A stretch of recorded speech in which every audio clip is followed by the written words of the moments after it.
Magandang gabi at maligayang panunood mga ka-viral. Isa na namang mainit-init na namang issue ang gigimbal sa buong mundo. Ang binunyag ni Senator Amy Marcos sa isang rally ng mga Iglesia ni Cristo kung saan tahasang inamin ni Senator Amy Marcos na talagang gumagamit ng iligal na droga ang kanyang kapatid ni si President Bongbong Marcos. Ayon pa kay Amy Marcos, matagal nang gumagamit ng pinagbabawal na gamot ang kanyang kapatid na si Bongbong Marcos. Noong kampanya laban sa droga ng dating administrasyong Duterte, lumabas sa listahan si President Bongbong Marcos.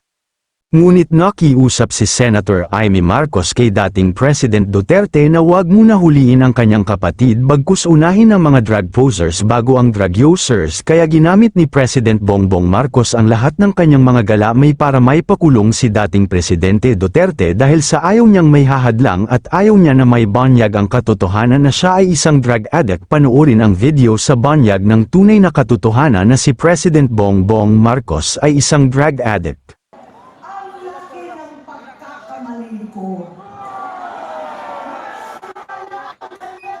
Ito na, Ate Isra. Ito na sinasabi natin, Ate Isra. Wow!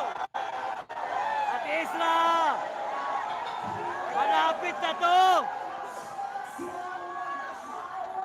Umiyak, umiyak.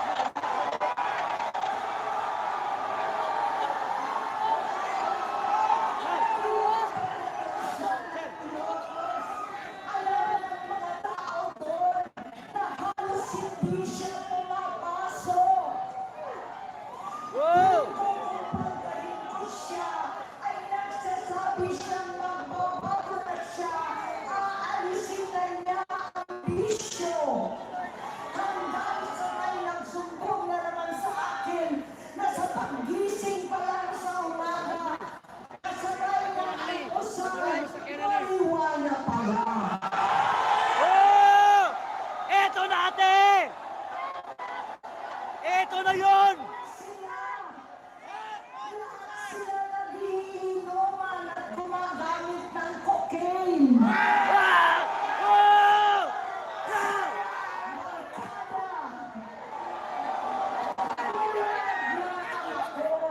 Kinastigo ko ang mga barkada niya. Ang nasirang si Bong Dasa, si Edwin Cruz, Inigo, Boy, sa Anton, alam po ninyo yan. Nagre-resign na sa takot ang mga pulis nila at staff dahil sa lumalalang bisyo. Inayos ko sila dahil gusto niyang ituwid ang buhay niya. Gusto niyang mag-vice-presidente. Hindi siya pinalad at lalong nagkaroon ng oras para sa bisyo. Simula noon, naging malabo sa amin ang lahat. Kaysa mag-away, bigla na lamang lumayo ang loob namin sa isa't isa. Noong 2016, kasabay ng kampanya ni dating Pangulong Duterte laban sa droga, lumabas ang pangalan ni Bongbong sa listahan. Nakasama siya sa listahan ng mga celebrities, mga artista, Maricel Soriano at iba pa. Masayang, di masayang. Masinsinan kong kinausap si Pangulong Rodi. Halos manipluhod ako. Sinabi ko ayon sa kapulisan, dapat unahin, usigin ang mga pusher at saka na lamang sagipin ang mga user. Naligtas si Bongbong. Nais ang takot ko at pag-aalala. Kinausap ko siya at nagsabi siyang talagang siya ay nagbabago na. Muli at lagi, hindi ako nawalan ng pag-asa. Ako'y naniwala ulit. Mula noon na natatanggap ko na lang na balita tungkol sa kapatid ko, ay regular na pagpapadoktor. Kaya kumalma naman ako. Inisip ko, totoo Siguro, totoo Nawala. na ito. Nawala. Hanggang nito, nalaman ko na tuloy ang paggamit niya sa mga party na garapalan ng hahain ng droga.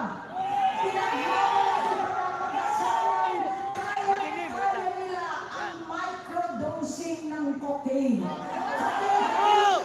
Apat na beses sa isang araw. Kristo. Ang mga doktor, pinalabas nila ang pag-stem cell. Nagpapalit daw ng dugo. Nagpapa-blood transfusion. Kayang-kaya raw. Hindi ko maintindihan Katapusan na. ang pinagsasabi. Noong 2021, kahit papano, nagkikita kami at nagkakausap. Sumumpa siya sa akin, talagang hinintunan niya. Naniwala ako kasi sabi niya gusto niyang tumakbo.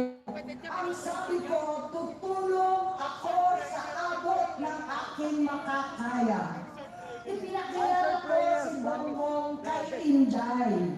Naging magkatanan Answered sila. prayer! Woo! Pagkatapos noon ay biglang hindi na niya ako ulit kilala. Kahit si Inday, nagtataka, bigla ko na itsapwera. Kahit ganon, nakampanya pa ako para sa kanya. Kahit si Inday na lang ang aking nakakausap. Hindi ko alam bakit ako nakaban sa headquarters nila sa Mandaluyong. Hindi ko alam bakit walang nagre-report sa akin tungkol sa kampanya. Sa totoo lang, sakit mang aminin. Nang dinilis Magkakauwi na rin si tatay. halos papaboran ko na Grabe, ang dami po naiyak na dito, grabe. Sa sobrang tuwa. Mula sa kanyang campaign team. Magkakauwi na rin si Tatay Digong. Naman siya.